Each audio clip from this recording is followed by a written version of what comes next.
Is there any stories in your job that like keep you up at night? There's one. I think I talked about this one when I was here last time.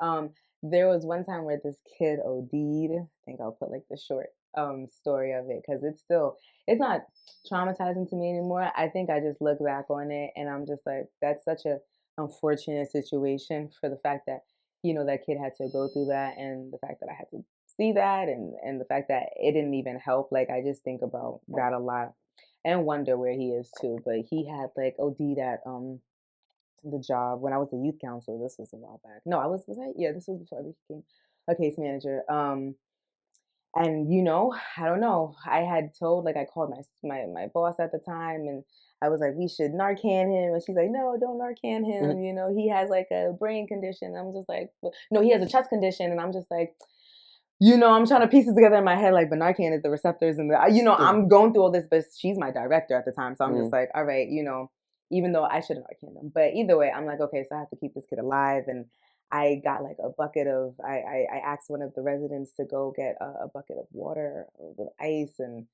luckily one of them had like a finger monitor thing that they have at the hospitals. So we put it on his finger. We noticed that his heart rate was dropping. So I was kind of like trying to, like I was trying to, he wouldn't wake up, and he was starting to like gurgle and turning blue. And you could see like the blue veins in he was turning pale. That's what he was, just like translucent. It was a lot going on.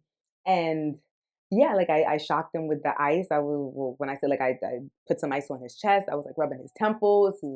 I don't know. I put him in like the position, so if he threw up, which he did, he wouldn't like choke on it. And I was just like, I don't know what I'm doing. But you did. I do, yeah, right. It's adrenaline because I think I had taken CPR training at that point, but none of that mattered at this moment because I was like, this is not working. I wasn't gonna do mouth to mouth, not in that state. I'm sorry. But like, I don't know. I was able to like keep his heart rate from dropping by shocking him with the ice water, and then I called 911, and they came. I don't know. It was just a lot. In that moment, right? You're dealing with so much. I can only like imagine your mindset during that time.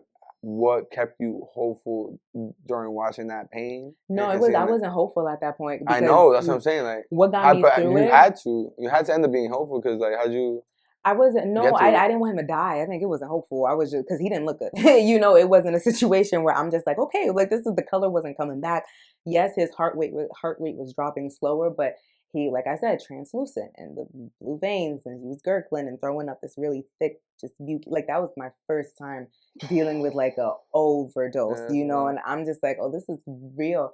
This is like, I didn't get any training in my college or my. This is fresh off the like, but I don't know. I've watched a lot of like, I don't know, I watched a lot of shows that just, I guess, like, emotionally prepared me for this moment. He's like, ooh, I Yeah, I know. know. I was like, all right, ice, I need ice. And everyone was running. I was like, I think, and I couldn't feel good because I was just like, what if I do everything and this kid dies still? I think Hmm. that's what was going on. And I wanted to cry. And my director at the time, she was like, you can't cry. Get it together. And I'm like, I hear you, but this is so traumatic. I was like, this is such a traumatic moment. What is going on? But I couldn't cry. So I got through the moment, and the EMTs came and they took him away. The first question they asked was, "Did you Narcan him?" And I just looked at my director like, "Did I Narcan him?" Like, because that was an obvious thing to do. However, he went to the ambulance. Hmm. He went to the hospital. Long story short, he came back. He ended up overdosing like 2 days later. That's the tragic part. So that's what keeps me up. Like, what was the like? What the point was to keep him alive, thank God. But what is all this for? This is just like a continuous loop, you know. And Especially because you feel like what is there to do in those situations, right? Because people are gonna be in those situations again. mhm, There's people that mhm. probably have overdosed and will overdose Yeah. again on It some got to shit. the point where he was narcanning himself.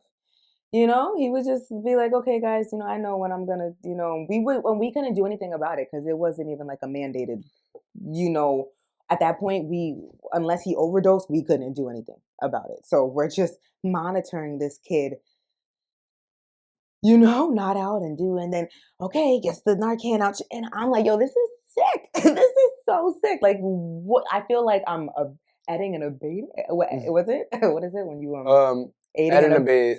No, I think you said it right. aiding and abetting. Yeah, Yes. aiding and abetting. I feel like this is awful. Like I'm not helping. I'm just containing. You know, like that's crazy. Yeah. That's so crazy.